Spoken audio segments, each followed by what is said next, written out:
Seja muito bem-vindo, muito bem-vinda ao Lições da Bíblia, o nosso encontro semanal de estudo profundo da Palavra de Deus. E hoje vamos falar sobre um tema muito instigante. O que acontece na vida após a morte? Existem locais de tormento eterno? Existe um paraíso em que almas desencarnadas vivem? Qual é a visão bíblica sobre isso? Está no ar o Lições da Bíblia.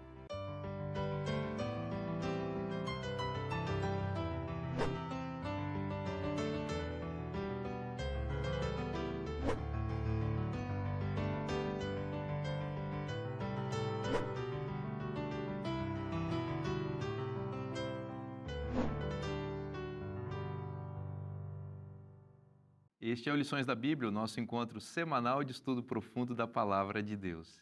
E que alegria poder a cada semana estudar a Bíblia com você. Mais uma vez, muito obrigado por nos receber em sua casa, para partilharmos esses momentos tão especiais na presença de Deus. E eu espero que você realmente sinta a bênção de Deus que nós estamos sentindo aqui ao compartilharmos o conhecimento da Palavra de Deus. E é muito bom fazer isso em comunidade, com amigos queridos, que também amam estudar a Palavra do Senhor. Aqui à minha direita, a professora Anne. Seja bem-vinda, professora. Muito obrigada por me receber aqui, a Novo Tempo.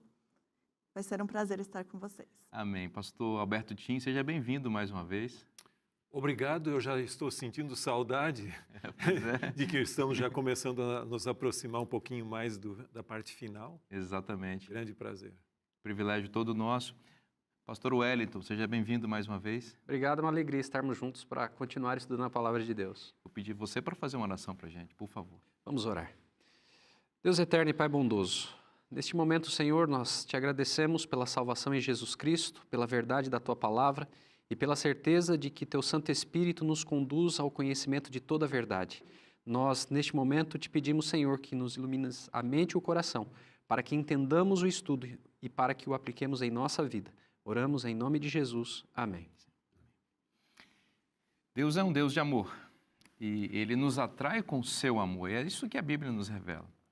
Mas, infelizmente, a religião cristã, influenciada pela filosofia grega, pelo paganismo, incorporou em grande medida a teoria ou a doutrina da imortalidade da alma e, com isso, algumas ideias que distorcem o conceito de um Deus de amor. E talvez um dos elementos que mais evidencie esse aspecto são as chamas do inferno, né?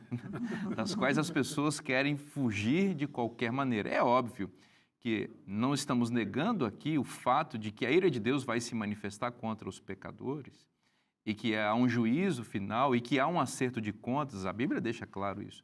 A questão é que a ênfase que vem do paganismo e da filosofia grega transforma a punição divina em uma tortura terrível e, além disso, introduz dentro da igreja cristã elementos não bíblicos. Não é só sobre isso que vamos falar nesta semana, mas, pastor Tim, acho que o título aqui do nosso guia nessa semana é bem chamativo, As Chamas do Inferno. O que estava na cabeça do autor com esse título e com essas ideias? Veja, você tem dentro da literatura mesmo, eu me refiro especificamente cristã, várias obras, sermões que foram pregados ao longo da história explorando esse lado.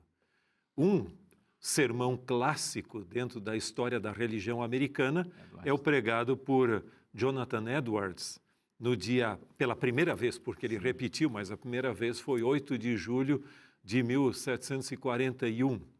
E o título, até em português, você tem um livretinho com isso, Os Pecadores nas Mãos de um Deus Irado.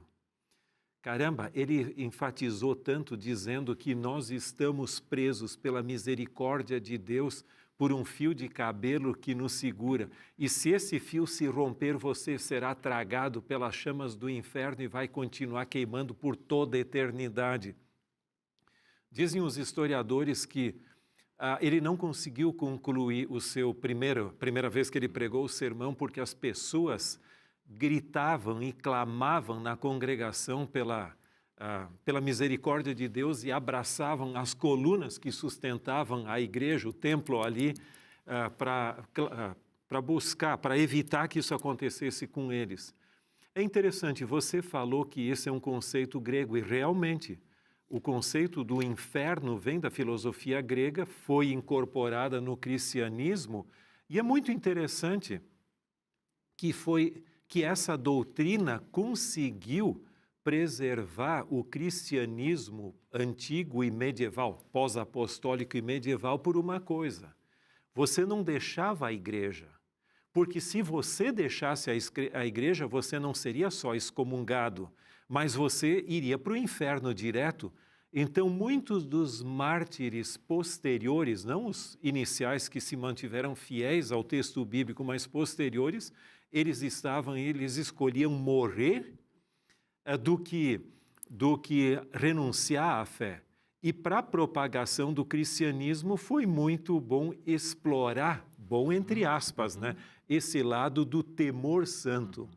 Para reter as pessoas. Sim, para reter ali e evitar que as pessoas saíssem, e também para trazer prosélitos para dentro do cristianismo. Mas a pergunta grande é se isso tem base bíblica ou não. E aí você tem, por exemplo, Dante Alighieri, Sim. que foi o que popularizou em grande parte na sua obra Divina Comédia esse lado. Só que há um ponto que eu só gostaria ainda de acrescentar, que é o seguinte: mesmo dentro do cristianismo hoje, do mundo teológico, há uma tendência de suavizar o inferno medieval, porque ele é absolutamente antibíblico e desproporcional em relação com os atos que a pessoa, agora, porque por toda a época, chegou, aliás, para sempre ser punido. Chegou um ponto que até o Leonardo Boff, num dos seus livros, que ele escreveu em português, eu não creio que foi traduzido para outra língua sobre esse tema, ele chega a dizer que se eu pudesse, eu diria que não existe inferno, mas como eu não posso, eu não digo. Se eu pudesse, eu diria que não existe. É uma tentativa, o outro lado, né, o outro extremo, de fato também é perigoso. Como a gente observou a princípio, não se pode negar a existência do castigo divino, mas o problema é o que a Bíblia de fato diz sobre isso. Agora, professor Anne, a Bíblia diz que não existe inferno, porque existem algumas passagens, por exemplo, Marcos 9, 42 a 48, que é o que está citado aqui no nosso guia, que é uma referência ao profeta Isaías, você vai explicar isso, em que aparece a palavra inferno. Como as pessoas devem ler esta palavra inferno que aparece na Bíblia? Qual é o significado bíblico dessa expressão? Bom, primeiramente, a Bíblia é um todo, né? Ela começa em Gênesis e termina em Apocalipse. A gente não tem como pegar um texto, tirar ele e agora vamos utilizar só esse texto como referência. E aqui em Marcos, Jesus, ele, como você mesmo disse, ele vai e cita Isaías. Então, vamos ver qual é o contexto de Isaías para que a gente possa também entender Marcos. A gente lê a Bíblia assim, a gente não tira um texto do nada. A gente tem que procurar outras referências no Novo, no Antigo, para ver se existe alguma ideia que vai dar um auxílio para a interpretação da passagem que eu estou com dificuldade. Então, se eu estou com dificuldade em Marcos 9, vamos em Isaías. Em Isaías, ele cita o seguinte, Isaías 66, 24, tá? Eu vou ler por partes aqui. Eles sairão e verão os cadáveres. Ou seja, já temos aqui algo... Um elemento importante. Que são os cadáveres, não tem alma por aí não, são cadáveres, cadáver, corpo, né? Dos homens que prevaricaram contra mim, porque o seu verme nunca morrerá, nem o seu fogo se apagará, e eles serão um horror para toda a carne. Bom, nos tempos ali de Jerusalém, havia um vale chamado Inom, que naquele vale eram jogados os cadáveres dos seres vivos e os lixos, aquelas pessoas que não tinham um sepultamento. Então, o que acontece? Jesus, ele utilizou dessa ilustração aqui justamente para representar o quê? Para representar que o que aconteceria com os ímpios após o milênio. Acabou. Morte. Nada a mais do que isso. não haverá existência após esse fogo, né? Bom, em Marcos, ele fala do inferno, mas no grego, que é Geena, né, que seria o lago de fogo, que seria a tradução, ela faz uma referência a Apocalipse. Então, lá em Apocalipse 20, 14, diz o seguinte, diz que esse lago de fogo, ele consumirá tudo, inclusive a morte e o inferno, né? Então, a gente tem que interpretar Marcos linkando com Isaías. E Jesus faz isso várias vezes, citar Isaías, né? Agora, professor, aqui diz que o fogo nunca se apaga. Como é que fica isso? Ele não se apaga até acabar com o cadáver, né? Até acabar com a pessoa. Como é que fica isso, professor? Não, A gente pode- exatamente. Essa é a parte que normalmente as pessoas usam. O fogo nunca se apaga. Por exemplo, um exemplo que nós temos do fogo eterno em Judas é a destruição de Sodoma e Gomorra. Então, um ponto importante é É que um fogo eterno, É. está aparecendo lá, mas esse fogo não está queimando mais lá na o Jordânia. termo lá- original para eterno na Bíblia, quer seja em hebraico ou grego, ele sempre tem a conotação de que você tem que interpretar com base na associação ao que ele se refere. Quando o termo eterno se refere a Deus, significa existência para sempre. Ele nunca houve um tempo em que ele não existiu e não haverá um tempo em que ele deixará de existir.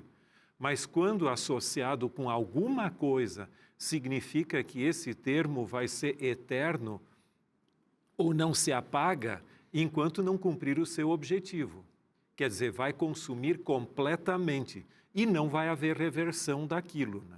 Em outras palavras, Se eterno, tornar cinzas, né? sim, na sua consequência. Nesse sentido, um poeta da língua portuguesa diz que seja eterna enquanto dure. Exatamente. Né? Homônimo Vinícius de Moraes aí. Então, que seja eterno enquanto dure. Então, é eterno enquanto dura, porque essa eternidade ela está limitada à condição da pessoa ou do ser a que está relacionado o termo eternidade. É interessante, só em parênteses, porque nesse poema do Vinícius de Moraes, ele fala que o amor deve ser eterno enquanto dure, né? Mas aqui nesse caso, o inferno é eterno enquanto dure, e o amor é eterno e eterno mesmo. E né? o que o Vinícius Mendes diz sobre isso? Você tem os dois, Vinícius de Moraes e Vinícius Mendes. Eu acho que eu não concordaria muito com o meu homônimo. Não, ok. Mas é algo para a gente parar e pensar, mesmo quando a gente usa a expressão para sempre em português, né? Eu posso chegar para minha esposa e dizer assim, eu te amarei para sempre. Agora, o que significa esse para sempre? Para sempre enquanto eu e ela vivermos. Não tem como... Uma vez que não existe, Excelente. nós acreditamos que não existe uma existência, não há uma existência pós-morte, então é para sempre dentro desse nosso período de existência. Então é a mesma situação com a palavra eterno. Fazendo um comentário nessa direção também, a gente falando sobre eternidade em Deus e eternidade nos seres humanos, né? A eternidade de Deus já diz ali em Apocalipse, eu sou o alfa e o ômega, né? O princípio e o fim, ou seja, Deus, a temporalidade de Deus, ela é eterna.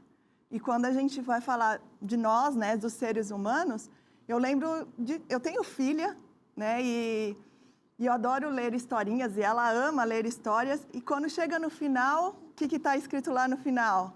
E foram felizes para sempre, né? Mas se eu perguntar para ela, que tem só 9 anos, e eu pergunto quando viveram felizes para sempre ali, ela vai entender que viveram felizes até o quê? Até a morte, né? Então, até mesmo uma criança de 9 anos sabe que a eternidade do ser humano, ela acaba ali enquanto há essa vida, né? E nesse sentido, Anne, o texto de 1 Timóteo 6,16 diz, falando de Deus, é o único que possui imortalidade. Então, isso significa que todas as demais coisas, se tiverem imortalidade ou vida eterna, é algo delegado e não inerente. É um dom que Deus concede. Mas espera aí, então, pastor Wellington, porque com base nessa expressão, Jesus falou que tem um verme que nunca morre lá em Marcos. Como é que você sai dessa agora? Não, é uma contradição, né? A gente está dizendo aqui que o ser humano, quando morre, morre mesmo. E aqui agora aparece um verbo imortal, né? Então, quando a gente vê o texto, o que me surpreende sempre é a clareza das Escrituras. E como muitas vezes as pessoas não conseguem enxergar, parece que a claridade cega em alguns contextos, né? O texto de Isaías 66, 24 diz assim, eles sairão e verão os cadáveres. Então, a ideia é de morte, de cessação.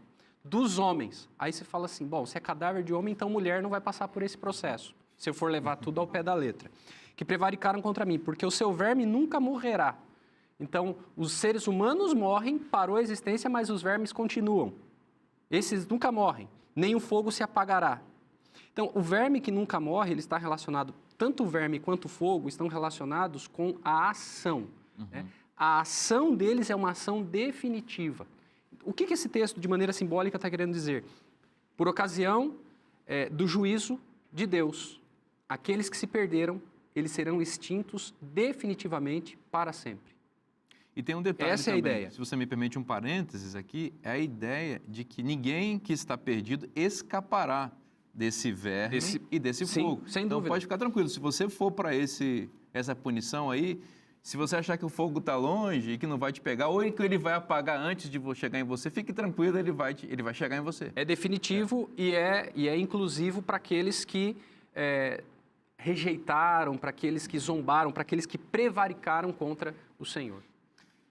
Muito interessante estudar a palavra de Deus e conhecer os contextos, as ideias, e a gente percebe que a clareza nos ilumina e nos permite entender o que Deus realmente pensou sobre esses temas. Bom, e esse guia de estudos nos ajuda também a entender melhor a palavra de Deus. Esse estudo sistemático, diário da palavra de Deus edifica a nossa vida e eu recomendo que você também tenha esse material. Você já sabe, se desejar adquirir, é só acessar cpb.com.br. O nosso programa vai para um rápido intervalo. Não saia daí, a gente volta já já.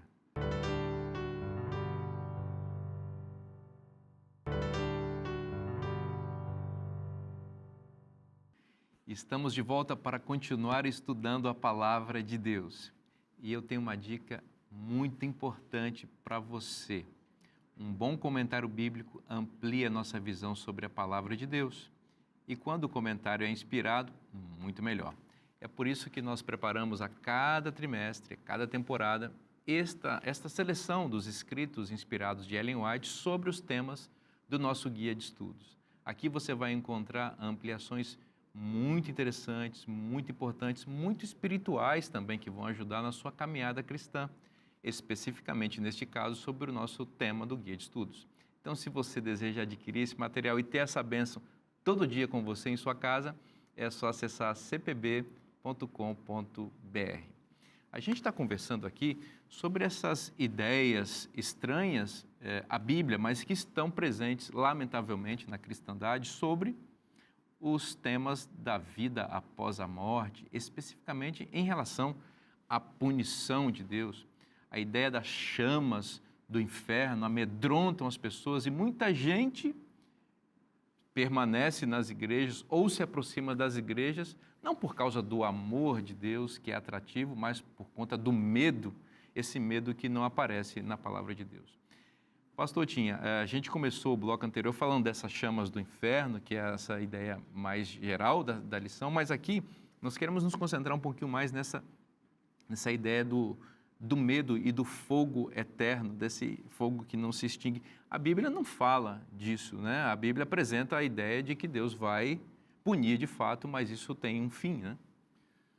Em realidade, a Bíblia, ao longo de suas páginas, sempre enfatiza a ideia de uma proporcionalidade.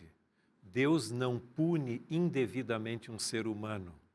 Agora, na literatura você tem de tudo, praticamente. Por exemplo, na parte de segunda-feira, eu cito aqui um livro escrito pelo sacerdote, o padre católico romano britânico, inglês, John Furness.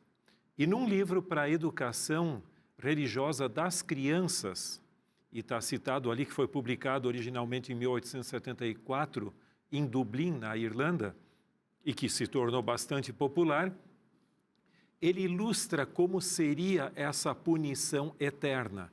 E ele diz assim, que vamos imaginar um grande globo sólido, completamente de ferro, do tamanho dos céus e da terra, não só da terra ali, e a cada 100 milhões de anos vem um pequeno pássaro, passa por esse globo e encosta a sua asa e vai embora, e volta só depois do mesmo período de tempo. Quando esse globo for consumido, terá passado apenas uma fração da eternidade. Imagine as almas queimando toda a eternidade ali nas chamas do inferno. Então, criancinhas, sejam fiéis a Jesus, senão é assim que é a moral do livro, sim, né? Sim. Com todo o respeito à sinceridade, em primeiro lugar, eu acho que todo ser humano merece o respeito. E a gente tem que respeitar diferentes interpretações, ideias e tudo. Mas isso é uma coisa que não tem nenhuma base bíblica. Ainda que você não chegue ao ponto de exagerar desta forma a questão do inferno, qualquer noção de um fogo que nunca apague, a pessoa sendo punido pela eternidade, é completamente antibíblico e desproporcional em relação com o que a Bíblia diz, que o julgamento e a punição serão, e a retribuição serão segundo as suas obras, como diz em vários textos. Imagina, como o senhor já mencionou, né, uma criancinha, vamos lá, um pré-adolescente, queimando por toda a eternidade ao lado do próprio Satanás ou de monstros humanos, pedófilos, estupradores, genocidas, pessoas malignas que já viveram na história da humanidade, e a mesma proporção de punição para essas duas pessoas, não parece justo isso? Eu tenho 3 filhos. Se eu soubesse que algum deles estaria sendo punido por toda a eternidade, a menos que o céu for um lugar de amnésia, né? Onde você não vai lembrar de nada, mas esse não é o caso. Quando a Bíblia fala que do mal não se terá lembrança, não é no sentido que agora vai haver uma amnésia, ou que Deus também não conhece, é no sentido que não vai interferir na nossa felicidade. Mas eu ficaria muito triste, eu tendo todos os privilégios do paraíso, sabendo que um ente querido está sendo queimado lá. Isso também feriria o caráter de Deus, porque a essência de Deus é amor. Eu não consigo ver amor aí, eu só consigo ver punição, né? Exatamente, não há amor nem justiça. Exato, a questão da justiça. Veja que a própria justiça humana, os tribunais, eles, ao debaterem a respeito de algum crime, eles vão trabalhar dentro da proporcionalidade, né? Então, o advogado de defesa, ele sempre vai trabalhar com atenuantes. Não, é proporcional? Não é proporcional? Então, se os tribunais humanos, eles buscam esse tipo de justiça, quanto mais Deus, que é amor e justiça. Exatamente. Do ponto de vista bíblico, a gente encontra claramente que essa ideia não aparece. E um texto muito interessante é o texto de Malaquias, no capítulo 4, e é o final aí do cânon bíblico cristão, né?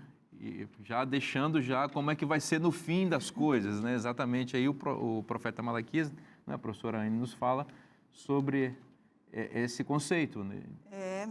Aqui em Malaquias 4:1 diz o seguinte: pois eis que vem o dia e arde como fornalha, ou seja, destruição completa dos ímpios. Então aparece a ideia de fogo aí. De fogo novamente, essa ligação aí com o fogo.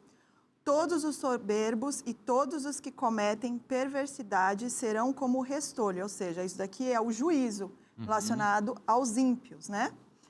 E o dia que vem os abrasará, diz o Senhor dos Exércitos, de sorte que não lhes deixará nem raiz nem ramos. Ou seja, o dia é o dia qual? O dia do Senhor, né? O dia que terá esse juízo. Agora, uma parte que chama atenção é esse finalzinho, deixará nem raiz nem ramo. Até aqui o Senhor nos dá ilustrações, né? Ele nos mostra ali no concreto várias coisas. E eu não sou muito de planta, não, mas a minha sogra, ela gosta bastante de plantar. Toda vez que ela quer eliminar por completo sem que haja a existência novamente de alguma árvore, de alguma planta, não adianta ela cortar só um pouquinho, né, ou podar, porque vai passar o tempo e vai acontecer o quê? Vai brotar. Para que haja a exclusão total daquela planta, daquela árvore, é necessário que ela retire o quê? Toda a raiz. Então, naquele buraco não vai existir mais resquício nenhum de que houve alguma planta, qual tipo de planta, porque ele foi eliminado por completo.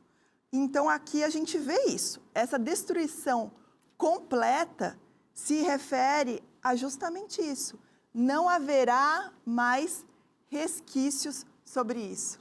Então, o fogo de Malaquias aqui é um fogo... É o fogo de Malaquias, É o né? fogo de Malaquias. Esse é o fogo eterno. Isso. Porque ele é eterno em suas consequências. Ele não deixa nem raiz, nem ramos. Pastor Vinícius, e ali na sequência, no verso 3, né, reforçando essa imagem que a professora Anne trouxe, dessa extinção completa, né, pisareis os perversos porque se farão cinzas debaixo das plantas de vossos pés naquele dia que preparei, diz o Senhor dos Exércitos. Eu sou de uma região do interior do estado de São Paulo que tem muita cana. E o terror era quando a minha mãe lavava a roupa e naquele dia tinha queima de cana. Porque a fuligem, né, ela acabava se espalhando por todo o ambiente, ali, por todo o território. Né? E quando eu era criança, eu achava graça daquela fuligem e eu ficava pisando. E eu achava engraçado aquilo e minha mãe... A sua mãe nada. Muito feliz com aquela fuligem caindo sobre a roupa, né? Mas a gente ficava brincando de pisar naquela fuligem. E essa imagem de Malaquias 4:3, ela me remete a essa ideia da infância, né? De ficar pisando naquela fuligem. É lógico que aqui não estou tendo uma visão sádica, né? Dessa situação, mas essa imagem bíblica, ela demonstra o nível de extinção dos ímpios. Então, é para eliminar por completo, não sobrar nada, nem fuligem, né? Vai ficar desses ímpios. O que não se coaduna em nenhum momento com a ideia de alguém que vai viver em tormento para todo sempre. A gente está enfatizando esse ponto porque a gente usou aqui a palavra sádico, né, que vem do sadismo, que é ter prazer na dor do outro.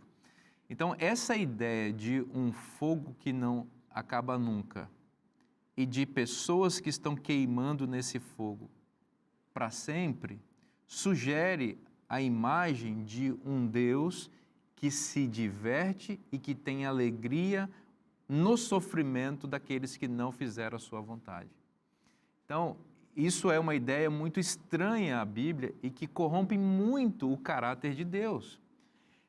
Deus, ele vai de fato punir porque ele é justo, mas a punição dele, como já foi bem colocado, ela é equitativa, ela é proporcional também àquilo que as pessoas fizeram, mas ela é nos termos de uma aniquilação, exatamente para, primeiro, eliminar definitivamente o pecado do universo, porque foi o pecado que causou toda essa tragédia, então ele precisa ser removido.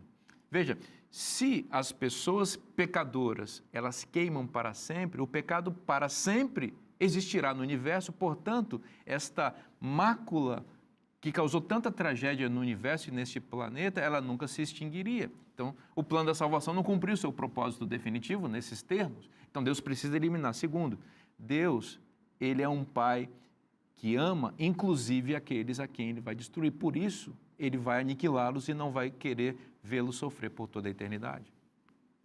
Acho que o senhor se movimentou aí.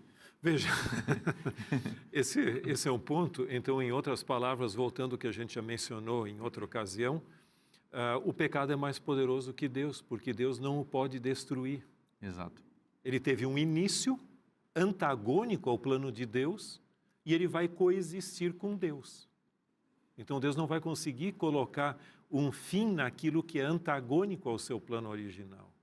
Pegando um gancho nessa sua fala, agora muito interessante, a ideia do purgatório também, que é uma ideia católica, com todo respeito aos nossos irmãos católicos, nós precisamos enfrentar essas ideias que não são bíblicas, né, à luz da palavra de Deus, também sugere a ideia de um Deus ou de um evangelho não capaz de cumprir seu propósito definitivo na vida de uma pessoa e que faz mais ou menos esse trabalho dando à pessoa pós-morte, pós-vida, né, uma oportunidade de fazer aquilo que o evangelho não pôde fazer, né? Se você lê uma obra de Platão, onde ele registra as falas de Sócrates, Phaedo, eu creio que é o título em português, se não for, me corrijam, por favor, mas ali ele fala em relação com o que ocorre após a morte. Então, aqueles que se purificaram pela filosofia vão direto para um lugar superior.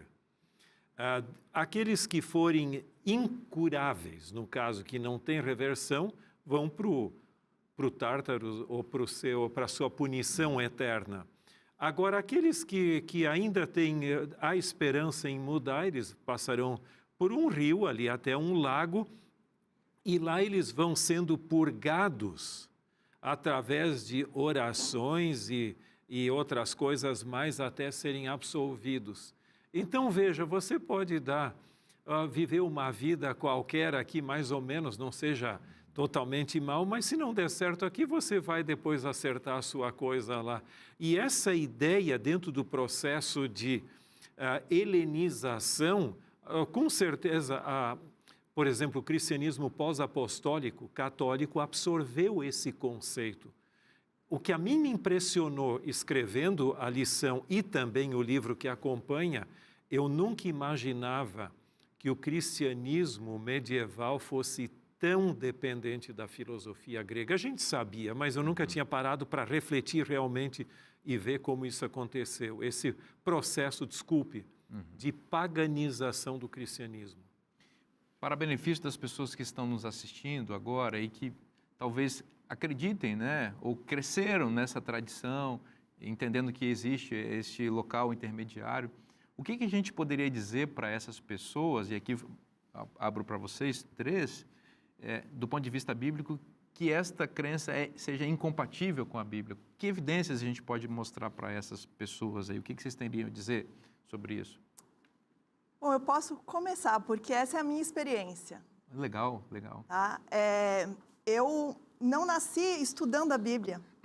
A minha família não estuda assim assiduamente a palavra de Deus, porque na minha religião anterior a gente ouvia o que o pregador falava e a gente aceitava aquilo, mas a gente não ia na Bíblia realmente ver com os nossos próprios olhos e procurar a verdade. E quando eu pude ter a possibilidade de eu mesma, com o auxílio do Espírito Santo e de pessoas instruídas, ir na palavra de Deus e procurar as respostas para as minhas dúvidas, eu pude ver a clareza do que Deus fala na palavra dele. E aí eu não tive mais dúvida de várias coisas, inclusive do assunto que nós estamos estudando. Sobre o sábado, sobre o estado das pessoas quando morrem, sobre ressurreição. E eu vi como Deus ele é perfeito, porque realmente ele deixou o manual, esse manual aqui, para mim. E eu, com os meus próprios olhos, sem intermédio de ninguém, obviamente, tendo auxílio de pessoas para me ensinar, eu pude descobrir a verdade. Muito interessante isso, que lindo o seu relato. E a gente descobre o quê? Os mortos descansam de forma inconsciente no túmulo. É isso que a gente aprendeu. Mas na doutrina do purgatório, eles estão lá conscientes. Segundo, a justiça dos vivos é transferida para os mortos. E isso não é bíblico. Cada pessoa vai pagar por aquilo que fez ou vai ser salva de acordo com a sua aceitação do Evangelho. Não eu aqui orando pelo meu pai, para que Deus tenha misericórdia dele lá, pagando penitências por ele, enfim. É uma série de elementos que são contrários à palavra de Deus. Jesus é o nosso único mediador, não pode ser outro ser humano, não é? E a morte, ela é seguida pelo juízo final e não existe oportunidades pós a morte. É por isso que nós precisamos aproveitar as chances que Deus está nos dando enquanto nós estamos vivos. Não existe chance posterior, tá bom? A gente vai fazer um intervalo rápido agora. Não vai embora não, porque a gente continua aqui.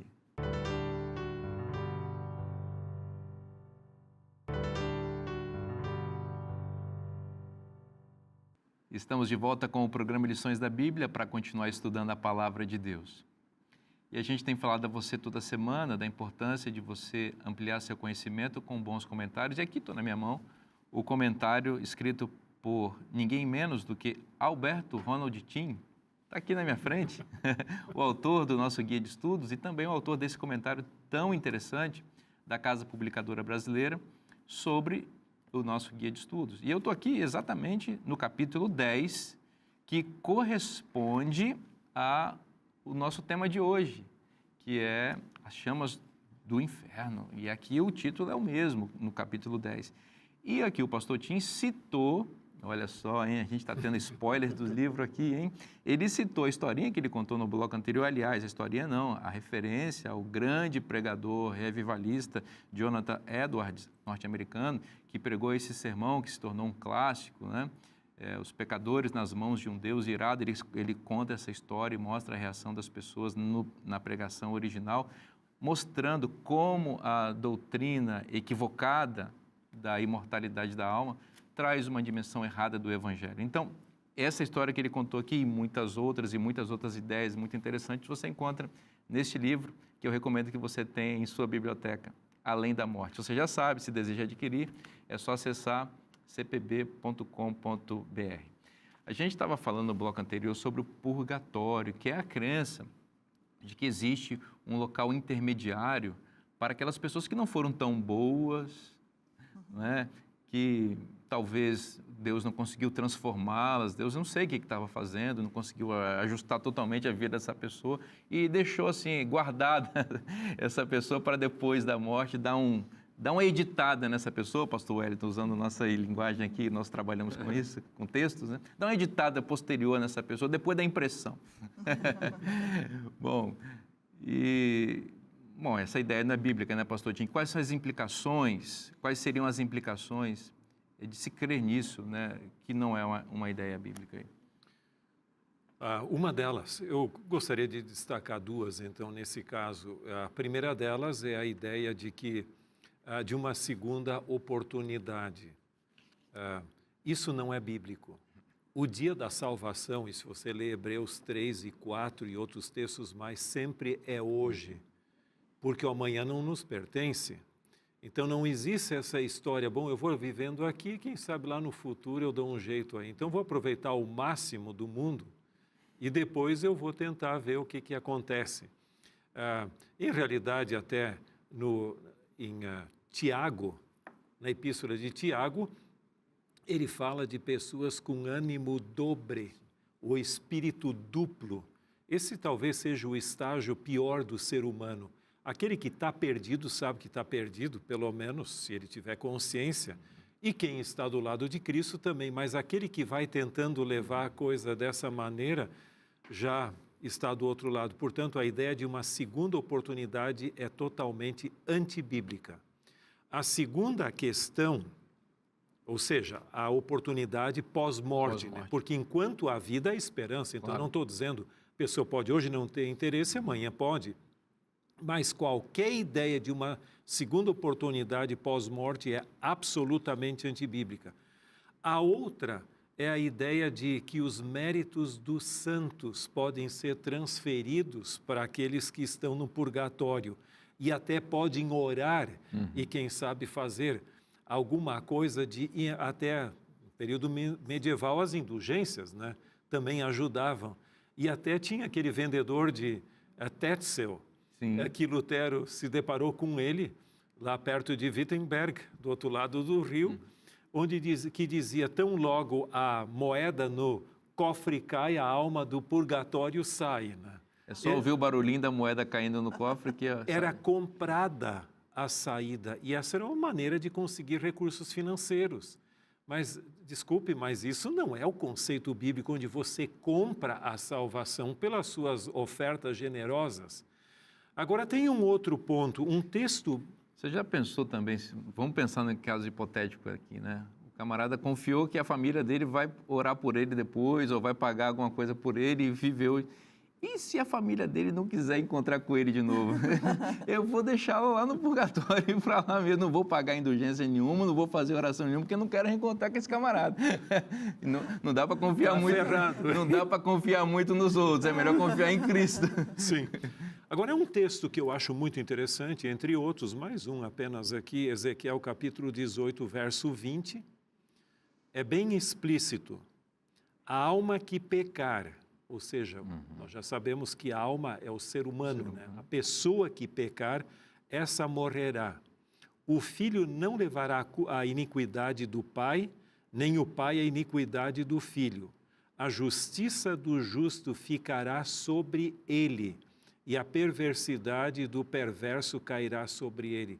Então, não existe, biblicamente, essa ideia de transferência de méritos. Salvação individual, né, Sim, pastor? sim, essa ideia de que há um tesouro de méritos que pode ser transferido para alguém no purgatório. Não. Muito interessante. Agora, um outro ponto que a gente precisa pensar aqui, e eu peço a ajuda de vocês nesse sentido, é que, bom, o purgatório a gente já viu, mas existe uma ideia comum entre cristãos, e independentemente agora de segmentos, à exceção do adventismo, né? De que o paraíso é um local de almas desencarnadas aí fora do corpo, né?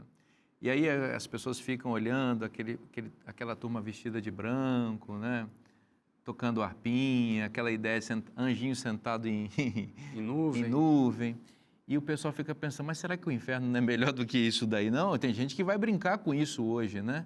Porque está muito monótono essa ideia desse céu aí. E se for assim, eu não quero ir. O céu bíblico não é esse que a gente vê, né, no imaginário das pessoas, né? De forma alguma. E tem um detalhe. Nós precisamos sempre nos lembrar da coerência das Escrituras. Não existe... A evidência que nós temos estudado até aqui é esmagadora para o conceito de que a pessoa, quando morre, ela perde a sua consciência e ela só voltará a ter consciência por ocasião da vinda de Jesus. É esse sono. Então, alguns têm essa visão de um paraíso que não é o céu ainda, que seria uma antessala, né, do céu. Isso não encontra respaldo bíblico. Alguns mencionam até o seio de Abraão, né, que nós estudamos em episódio anterior. Se o seio de Abraão é o lugar prévio ao céu, então nós temos um problema tremendo, porque ele só aparece em um texto de todas as Escrituras. Uma parábola. Em uma parábola absolutamente simbólica, e até mesmo o próprio Abraão não está lá, porque de acordo com Hebreus ele aguarda para que todos recebam juntos. Então como é que ele vai estar lá e vai estar recebendo? É algo totalmente ilógico, né? Então é o conteúdo, o testemunho consistente das Escrituras, de Gênesis a Apocalipse, não endossa esse tipo de ideia. Isso pode satisfazer a vontade de algumas pessoas a consolar falsamente, né? Por saber que está num lugar melhor que nós, mas isso não é o verdadeiro consolo. Nós não podemos nos iludir. Nós precisamos trabalhar com aquilo que a verdade bíblica nos apresenta. E, de fato, quando a verdade nos alcança, e Jesus disse isso, e conhecereis a verdade vos libertará, ela nos liberta de uma série de questões, né, que estão relacionadas com essa insegurança que muitas vezes alguns têm, ou com essa falsa esperança, até mesmo que leva as pessoas a viverem uma vida um pouco mais descomprometida com as questões espirituais, achando que vai haver uma segunda oportunidade. Então, o tempo é hoje, o tempo de nós buscarmos a presença do Senhor é hoje, o tempo de nós crescermos em santidade é hoje. Não haverá segunda oportunidade depois da morte. E há um outro ponto também interessante, porque algumas pessoas têm, aqui nós temos a questão das almas desencarnadas, e alguns literalizam o texto do Apocalipse, que nós já estudamos em outra ocasião, essa questão de as almas debaixo do altar clamando por vingança. Aquilo é um texto, como é que eu vou dizer, uma figura de linguagem que é usada ali para representar como os mártires precisam ser vindicados à causa deles. Agora, por outro lado, alguns sugerem até um corpo provisório para poder ser punido no inferno ou receber a recompensa já hoje no paraíso, está certo. Eu concordo que as almas desencarnadas não conseguem receber isso. Então, vamos colocar um corpo provisório nelas antes da ressurreição corpórea que vai ocorrer no final. Então, eu tento ver uma via média, como se diz ali. Só que, desculpem, nós não podemos começar a reler os textos bíblicos com minha especulação. Vamos ficar com o que a Bíblia diz e não tentar ajeitar as coisas ali, fazer como se dizia antigamente, uma expressão meia sola, né? Sim. Para ajeitar. É verdade. É interessante que, como o senhor disse, a gente tem que ir na palavra de Deus. E Deus, ele sempre vai deixando exemplos para a gente, né? E a gente, na Bíblia, a gente encontra vários textos que vão falar daqueles que já estão no céu, né? Vamos dizer assim. E eles não estão como almas desencarnadas, né? Inclusive, eu gostaria de dar alguns exemplos aqui para vocês. Em Gênesis 5, ele fala de Enoque, né? E ele diz assim o texto: andou Enoque com Deus e já não era, porque Deus o tomou para si. Interessante que ele usa o mesmo verbo ali para Enoque, né? Que Deus o tomou para si. E ele também vai usar para Elias. Ele vai falar a mesma coisa ali em 2 Reis 2:10, né? Tornou-lhe Elias. Tornou-lhe Elias. Todavia, se me vires quando for tomado de ti, ou seja, tomado. Então, Elias está dizendo o quê? Ele iria ser tomado por Deus, né? Ele estava falando para Eliseu. Então, a gente vê ali essas duas palavras como Deus levando tanto Enoque quanto Elias para o céu. Aí, só aguarda um minutinho, pastor, deixa eu só fazer um comentário aqui. Quando a gente continua lendo o texto de Elias, a gente vê que os discípulos de Elias foram falar com Eliseu. O que aconteceu ali? A gente vê justamente eles falando: a gente deve procurar o corpo? Eliseu diz o seguinte: não, mas eles insistem. E aí, quando eles voltam, eles ficaram 3 dias procurando. E o que aconteceu? Eles não encontraram o corpo. Então, você pode ver que o que aconteceu realmente não foi a alma dele, porque senão eles teriam encontrado esse corpo, né? Moisés levou também está lá no céu e também foi levado, né? E as próprias testemunhas ali que quando elas ressuscitaram com Cristo na primeira vinda, o texto ele vai dizer que elas também testemunharam. A gente já comentou sobre isso, ou seja, as pessoas viram. Então, não é alma aí no céu, alma penada, né? Ou alma que já está no paraíso. Não, são pessoas físicas, corpóreas, que estão já lá e assim será conosco. Desculpa. Não, por favor. Eu gostei tanto que me empolguei com a sua colocação, porque, veja, no Monte da Transfiguração, por acaso, os 3 discípulos de Jesus que estavam com ele, que tiveram a oportunidade de testemunhar a transfiguração de Cristo em Mateus 17, não reconheceram ali Moisés e Elias. Então, se fosse simplesmente uma alma com outra identidade, com outro semicorpo, sei lá o que dizer, um corpo provisório, talvez seria difícil, não. A identidade foi mantida. Em realidade, isso aqui é um mistério, mas a ressurreição mantém a nossa identidade. Só nós não temos os vestígios do pecado e a limitação do tempo, que desgasta as coisas. Mas o conceito bíblico é tão real que nós seremos conhecidos como somos. Tanto é que temos evidência desses que desceram de lá até, né? Eu tive o privilégio de pregar numa Campal, que é um congresso, né, uma celebração que acontece todos os anos lá na cidade no vilarejo de Ribeirão, lá no Espírito Santo. É uma comunidade de pioneiros adventistas alemães. E ali, como na maior parte dessas comunidades de pioneiros adventistas alemães, há um cemitério em que sepultam as pessoas daquela comunidade. E eu fiquei impressionado que à noite, num momento social ali, havia milhares de pessoas. O cemitério é iluminado e as crianças iam brincar no cemitério. E eu fiquei assim impressionado com isso, porque na cultura nossa, brasileira, as pessoas morrem de medo de passar em frente ao cemitério. E naquela comunidade de adventistas do sétimo dia, que creem na visão bíblica a respeito do estado do ser humano da morte, as crianças não tinham o menor medo de ir ao cemitério. E a minha filha foi brincar lá no cemitério com outra amiguinha. Eu fiquei pensando, mas que coisa.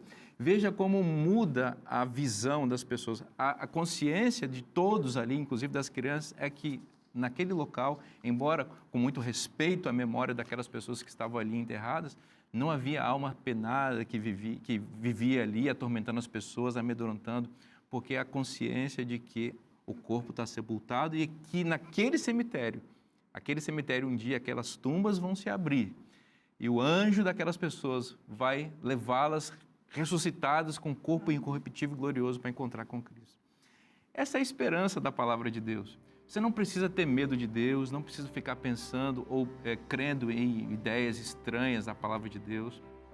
Veja, Deus é um Deus de amor e Ele providenciou um plano certinho para salvar plenamente aqueles que nele creem. Então não fique com medo de inferno, não fique com medo de alma penada, não fique tentando pagar para ser salvo, para ir para o céu, ou para tirar pessoas que não estão lá, eventualmente que já morreram.